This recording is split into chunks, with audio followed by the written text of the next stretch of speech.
بسم اللہ الرحمن الرحیم. جی بالکل، یہ حدیث موجود ہے، ترمذی شریف میں بھی ہے، مسند احمد بن حنبل میں، مشکوٰۃ شریف میں بھی یہ حدیث موجود ہے کہ جو آدمی ویسے پڑھیں تو لا الہ الا اللہ وحدہ لا شریک لہ لہ الملک و لہ الحمد یحیی و یمیت وہو حی لا یموت بیدہ الخیر وہو علی کل شیء قدیر. 10 نیکیاں ملتی ہیں. اور جب آپ بازار میں جاتے ہیں، بازار میں جا کر پڑھیں گے لا الہ الا اللہ وحدہ لا شریک لہ لہ الملک و لہ الحمد یحیی و یمیت وہو حی لا یموت بیدہ الخیر وہو علی کل شیء قدیر، تو 10 لاکھ نیکیاں ملتی ہیں، 10 لاکھ درجات بلند ہوتے ہیں اور 10 لاکھ گناہ معاف ہوتے ہیں.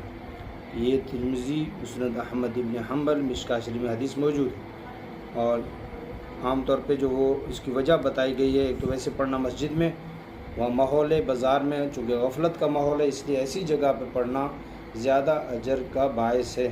اللہ تعالی ہم سب کو قبول